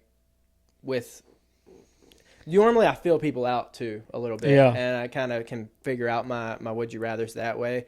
Like some people are just like gnarly and will just answer whatever. They say like off the wall stuff, and I'm like, okay, well this would you rather would be great because it's who knows what they're gonna say. Yeah. But I kind of do it that way. But honestly, I wrote the whole page last night. Oh, sweet. Like I can usually do it pretty quick. And then some people's I write in advance. Like I try to do it the week of, like that way I'm not overwhelmed trying to find questions and stuff. Yeah. But no, it's especially for music artists, it's kind of the same. Not the same questions per se, but it is to an extent. Like I gotta find out if you're from Nashville, where you're from. You know. Do you play back how you home, got here? Yeah, all and kind of that. But then like when you're in a flow state of just talking, it helps because then I can get questions based on whatever you're saying about. Yeah, for sure. That I didn't necessarily write down, so that's it. But the karaoke thing, I literally thought out of that last night, and I was like, I'm gonna start throwing that in. Yeah.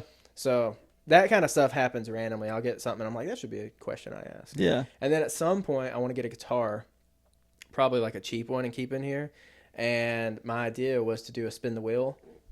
Oh, gosh. But you don't get to see it, and you play whatever's on the like. I will write the songs in but I gotta have like a list, I guess, of like the most well-known ones so that people actually know how to play. How to know them. Or... Like Wagon Wheel will be on there, right? That's like the most played song ever, and stuff like that. And then if I ever get like bigger artists like Luke Combs or like Brantley Gilbert or something, I'm gonna put their songs on, like the ones I want to hear, right? And it's gonna be only that song, and I'm gonna make them spin it. That'll be tough too, because sometimes we forget how to play them. Oh, if Brantley Gilbert comes on, I'm gonna put picture on the dashboard on there. Yeah, like, I hope you remember 100 times. Spin it. Yeah, that's funny, dude. Yeah, it's That's a good one. Yeah, dude. I mean, as time goes on, you'll get the. Yeah, You'll I'll get figure the it out. stuff. And now that we're about to like move, I'm not even going to change anything right now. Yeah. So Does all of it go on like Spotify and stuff like that too? yeah, so it'll be on Spotify, Apple. I think it's on like iHeartRadio, and then the visual will be on YouTube. And it's probably on like some others that I don't know, because when you have a podcast, it's weird. You have to upload it to like a feed system that sends it to Spotify and Apple, and it just sends it to like all of them that it's associated with. So there's probably like, when I looked last year, one of my top watched countries under the US was like Germany. And I'm like, wow, it's probably because of the name. Yeah. And people think that we're like talking about whiskey, but it's crazy to see like how it's gone to other countries already. Yeah. It's wild, man. Podcasts are crazy. This is where I live, just in case you have a problem with me doing this. Yeah. So, but I thought about doing that. So I bought the envelopes and stuff, and I'm like, dude. May try that, see what. Yeah, dude. I mean, literally anything and everything. I mean, yeah. I'm just trying to think like outside the box kind of things, and podcasts are hard. Yeah, to an extent. It's one of those things that like it's difficult to get guests. It's difficult to get guests that people want, or like that are curious about. And there's so many of them. Well, and schedules, like that's a hard thing, because like I work an 8 to 5 Monday through Friday, so like I could do it during the week. It's just really hard because I got to do it on my lunch break. So we're like really tight schedule. Or just do it after. And we can do it after, but then I worry about lighting because there's only one window in here, right? And I don't have one of those ring lights, which I need.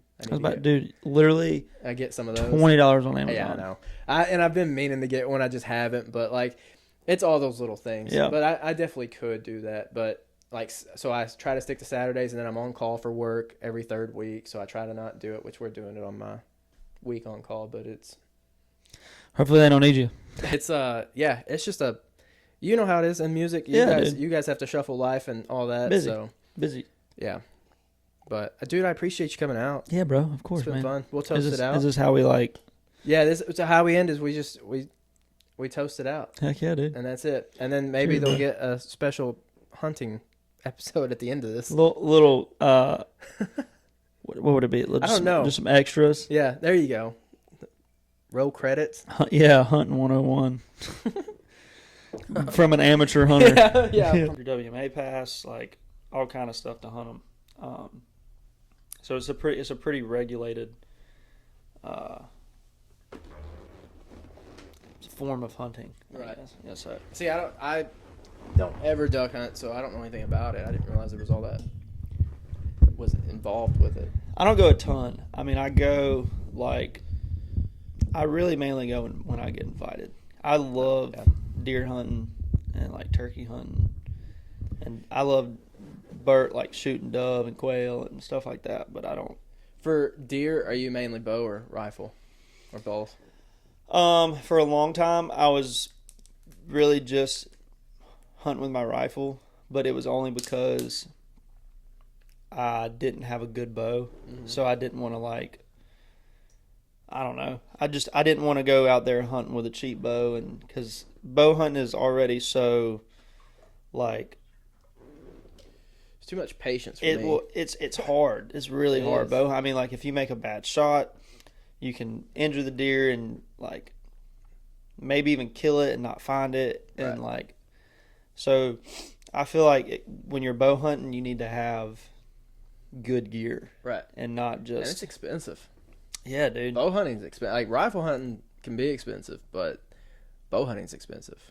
My dad built a tower so I'm from Missouri, and my dad he took 4 telephone poles, and he has like an excavator and a backhoe and all this, and built people thought we were building a zip line in our yard. Yeah. And built this tower and put the U-hook, screwed them into it so we could climb up and put a couple chairs up there and a rope around it so you couldn't fall. And he attached a PVC pipe with a cap on the bottom so you can put your arrows in it and pull it up, and a hook so you could pull your bow up so you don't have to try and drag it up there too.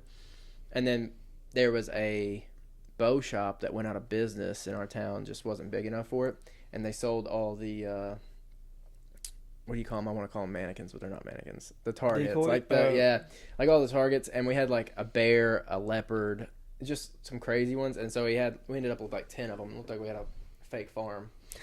And so he lined them all up from 25 yards out to like, I think he did like 60 or 80 yards on the last one. I'm just shooting. Yeah.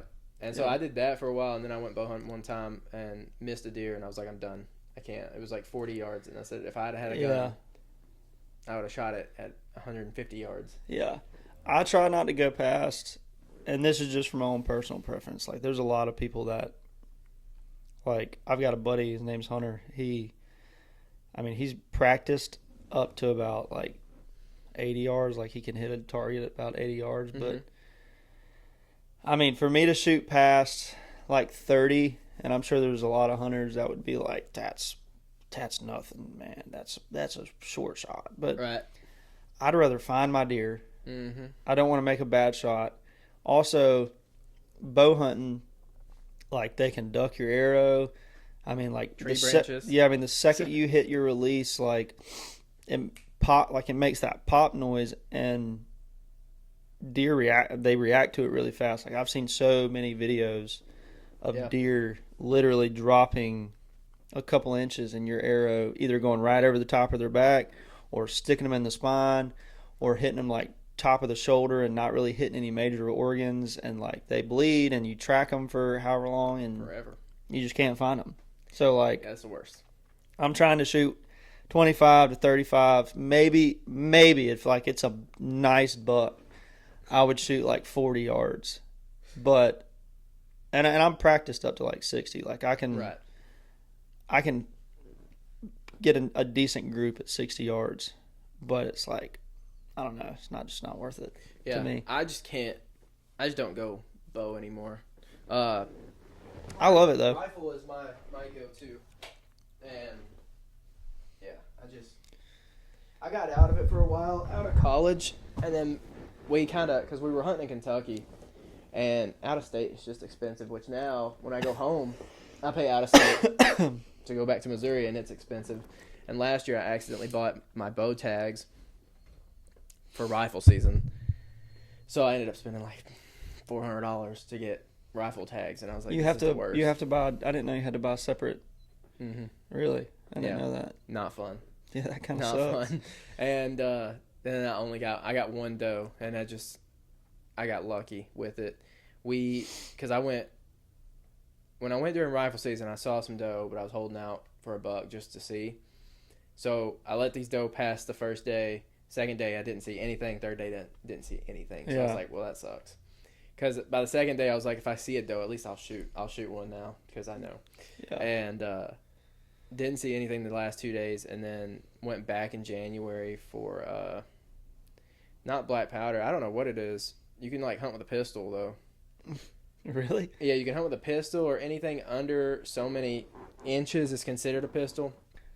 Our lease, the county that it's in, the game warden is my little from my fraternity in college, and he went to high school with me. Yeah, I appreciate you. You want to come hunt? We may go out like that, and then we have a bunch of e-bikes, and so we'll ride those through with the red lights on because deer can't see them, and they don't really hear you. I've like ridden up beside one before, and it was crazy. Yeah. So like we may shoot like early or late a little bit, but other than that, we don't do like spotlighting or anything. Dude, I went. Also, we like.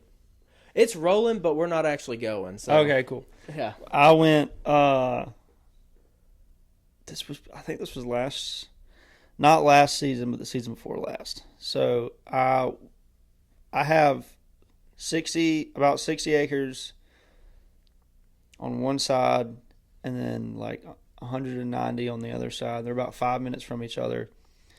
And on my smaller tract, it's really, really, really difficult to hunt because it's hills and hollers. There's two hills, and then this kind of like drainage system that runs right through the middle of them. And really only one side of the property is worth hunting. Like I've tried to hunt on the other side. Right. I've been over there. I've hung cameras, and I haven't ever seen. I've seen deer over there where there's a house on one of those hills. So it's like they just don't. I don't know, for whatever reason, they just don't hang out over there. Yeah. Anyways, I walked in one morning, and I have to be so freaking quiet trying to get in there, like, because I can't tell you how many times I've gotten in there and just like spooked deer off. And but I walked in there one morning and I had my red light on, and at the time this was before I was hunting out of saddles, and I just had like a Summit Climber, and I got to the tree and I would carry my climber in there with me because I would hunt the other property sometimes too. So I would just it would really just depend on the day and the weather and the wind, right, on where I would go. So I never just hung a stand in there and left it. And unless I knew for sure, like unless I picked a day and I was like, I'm going this day, I'll go hang my stand and come back. Right. So I walk in there and I get at the tree I'm about to climb, and I had my red light on, and I could see eyes like 30 yards from me. And I was like, oh, dang, like they're right there. But they didn't move. And I was like, maybe it's just like some raccoons in the tree or something. Right. So I just like easily put my stand on the tree. And again, like 30 yards from me, they're super close. I like really easily put it on there and like get my stuff set up and climb up in the tree. And the whole time I'm just like looking at them. Like I'm like watching what I'm doing, and then I'm looking at them, watching what I'm doing. And I get up to the top of the tree and I'm still looking at them. And I'm like, this surely can't be deer. Like they would have already spooked out. Because they were staring at me the whole time. And I get to the top of the tree and I was like, well, I'm not going to sit down. I don't want to make any more movement. I'm just going to watch them. And as soon as I could see like daylight, I could see their white bellies, and they were just bedded down over there. And I was like, dang. So I was like, all right, how do I want to play this? Like, it was just like 3 or 4 does.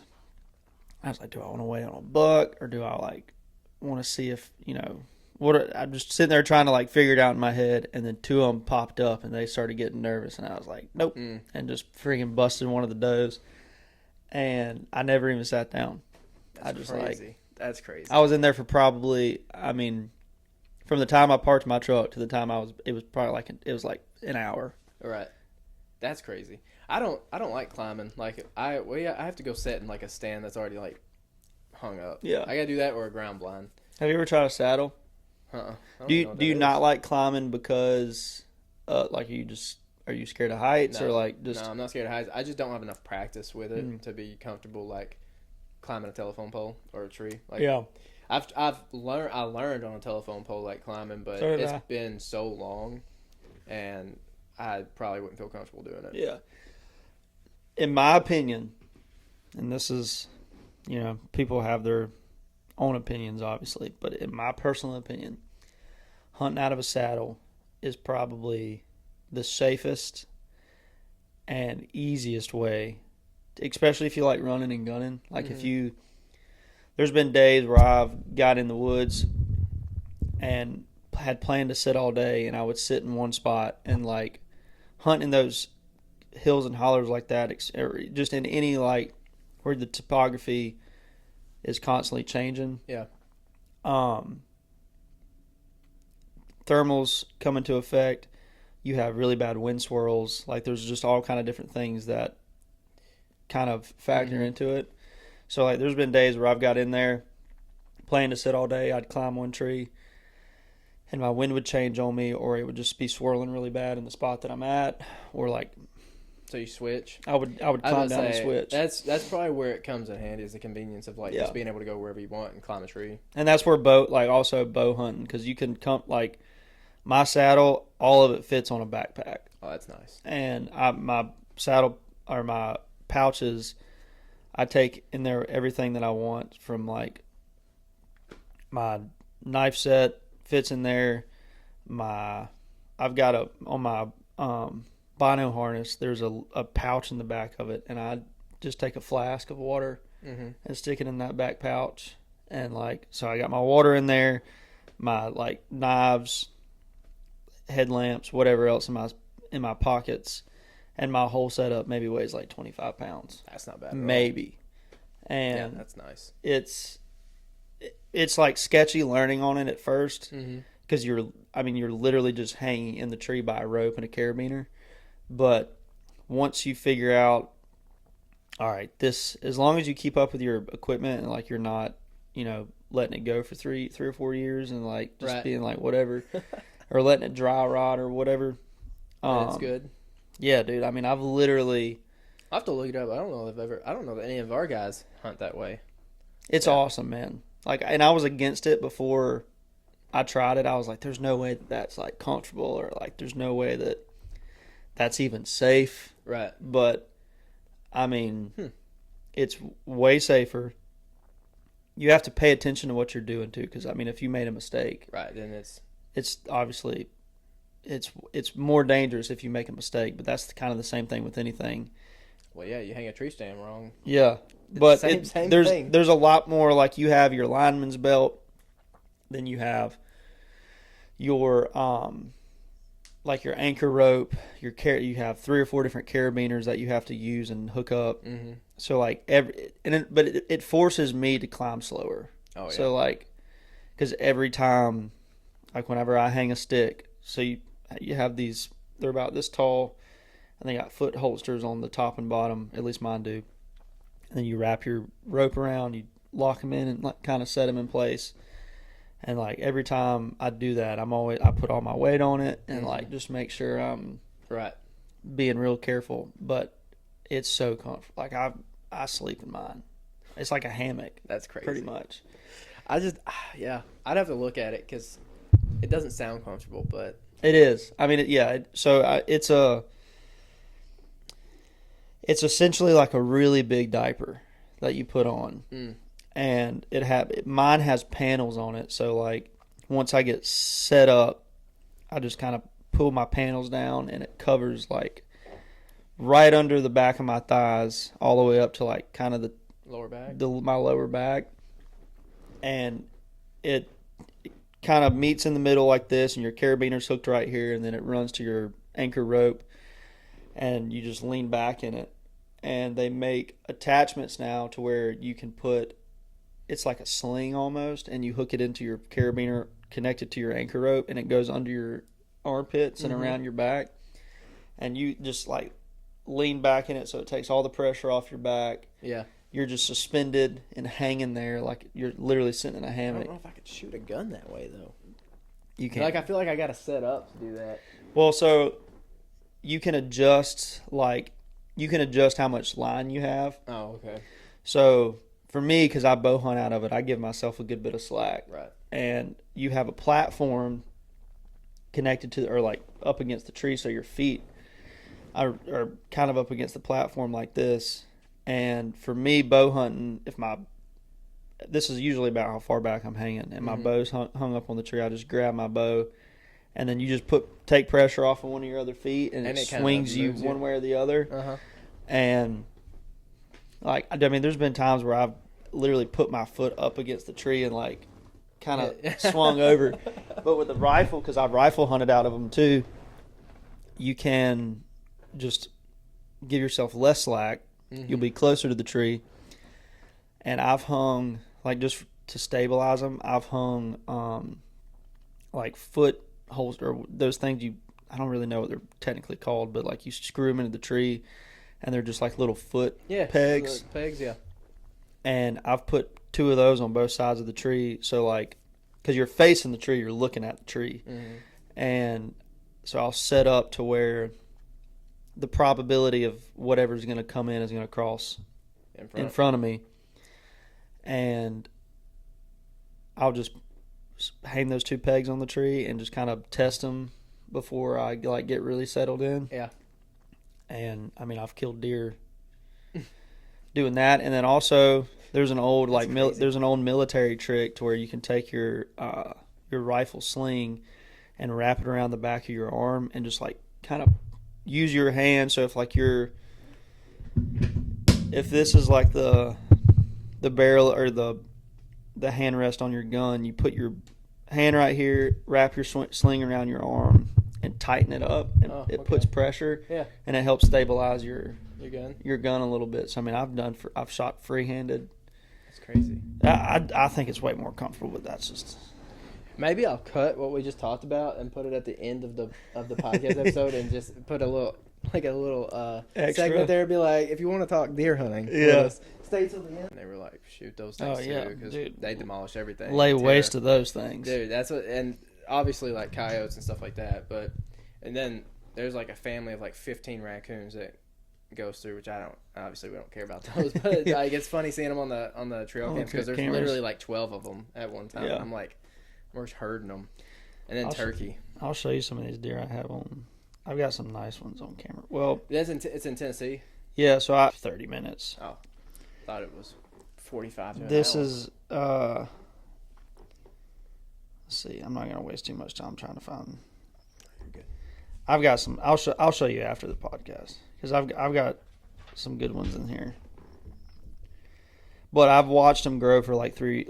This is probably my 3rd or 4th year hunting this property. Yeah. And when I first got it, it still is not that great, but I've gotten it to where, like, I put out corn kind of throughout the summer, just like trying to make sure that they stay there. Yeah. And early season and rut is like my only window, because after the rut, there's a piece behind my property, and it is like deer haven. Like, I mean, it is just everything they could possibly want is back there. Yeah. And so they usually go back, like, when they're done chasing, they're going back there. And yeah.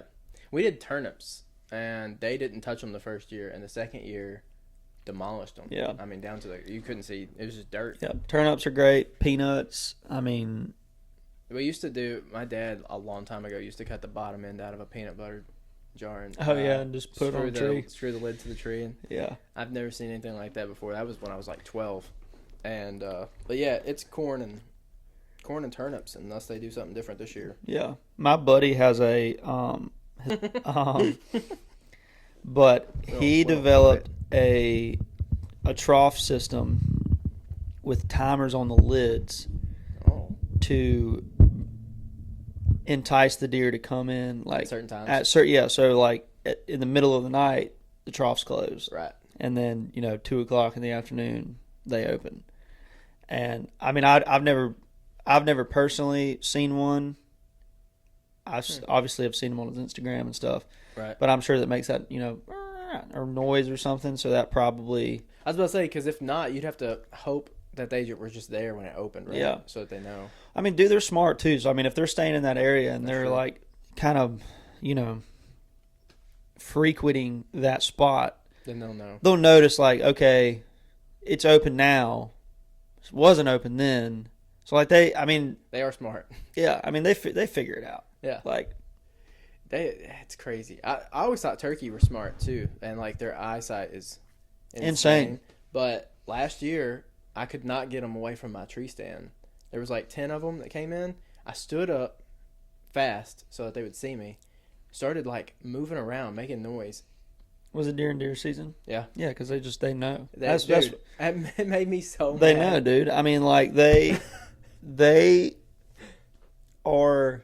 I mean, we're smarter than they are to an extent, but like they're hunt smart. When it comes to it, it would be like if somebody came in, and I'm sure you've heard this analogy before, but it'd be like if somebody came into your house and was trying to like hurt you or whatever, or on your property. If you have that's a better analogy, but like you have poachers on your property, like you start picking up on their patterns, like okay, they're accessing from this point, they drive this kind of truck, this is the area they're like hunting in because there's been a bunch of trees cut down, like there's cameras hung up. And it's the same thing with deer and turkeys and game like that. They know, okay, there's this thing coming in here. Like every time I hear that truck door shut, which they don't associate, right? Oh, that's a truck door. They just hear this noise and then associate somebody's there. And then associate, like I have a buddy of mine, and this will be the last story I tell, and we can get into it. But I had a buddy of mine. He was hunting public land, and he hangs cameras on public. He just hangs them way up in the trees and kind of angles them down. But he had this really, really nice buck, for a public land buck. He was a good deer, and he was hunting him. Could not catch up to him. And one morning he realized, okay, when I walk in here, he could smell him, because that's how close he was to him, and like his bedding area was right there, and he could smell it. It just smelled like, just a rutting buck. Yeah. And he was like, okay, I can smell him when I come in here. And he's all like, he must be bedded down there whenever I'm coming in, and just seeing me and being like, okay, there he is, I'm out. So one morning he got up and he didn't go to his stand until like 9:00. And he sat at his truck, waited for the sun to come up, hung out there for a minute. And then about 8:30, 9:30, he got out of his truck and just like slowly started walking in the woods. Mm-hmm. And he walked in there, he climbed up in his tree and shot him 10 minutes later. But what had happened was that buck was watching him come in every morning, hearing him come in, hearing him hang his stand, whatever. And he would notice he was doing that and be like, I'm not moving. Or at least I'm not going over there. Right.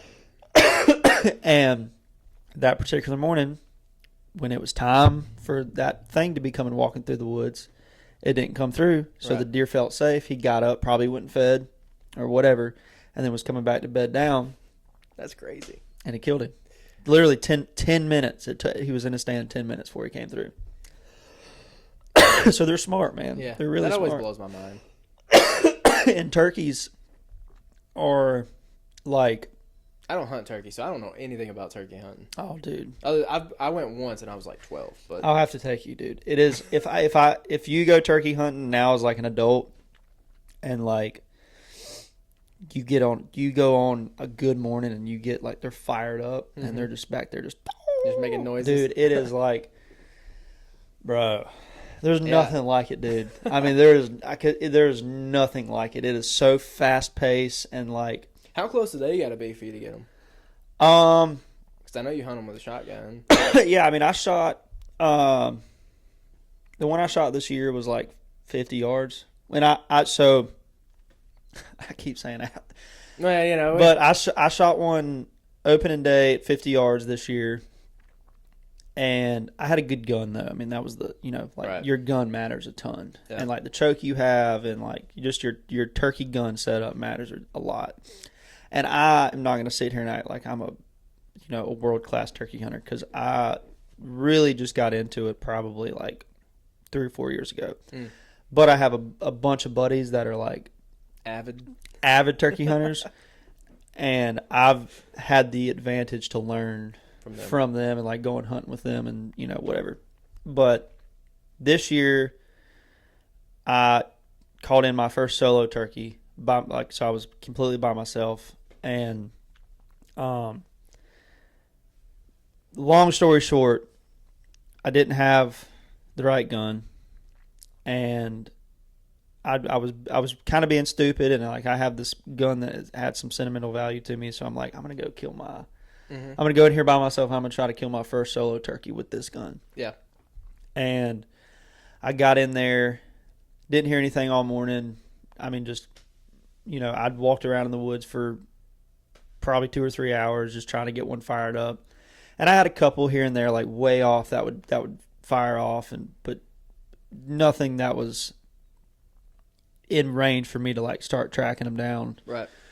And I just about gave up, and I was like walking back to my truck. I had to be downtown at like 10 o'clock. And I got to kind of the edge of where my truck was at, and I was like, I'm just going to sit here for another second to see what happens. And it was in this field, and a couple of hens flew down, and then some jakes flew down behind them. I was like, okay, that's something. And I sat there for another 10 or 15 minutes, and it was kind of getting close to the time that I needed to get back to the house and shower so I could be downtown. Yeah. And the hens and the jakes kind of, made their way across the field, and I was like, all right, well, I'm going to head out.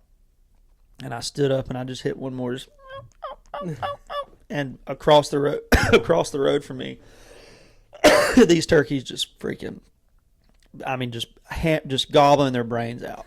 And I was like, well, dang, I've got like 20 minutes to spare. Yeah. And they were across the road, and they came in across the road, which was really rare I've only seen one other bird do it on my property, but they crossed the highway, came into the patch of woods I was hunting, and they just wouldn't come. So I was like, all right, whatever, I got to go. And I stand up, and when I stand up, I can see their heads on the other side of the field, just like kind of scanning. And I was like, all right, sit back down. And I mean, within 2 minutes, I had them 60 yards from me, and I had to leave. Like, it was like I either spook these turkeys off because they're not getting any closer, or I just take a shot and pray it lands. And they were about 60 yards, and at 60 yards, I missed. So like my rule of thumb now is like 40 to 50 is like kind of the cutoff. Yeah, but that makes sense. Anyways, sorry. All right.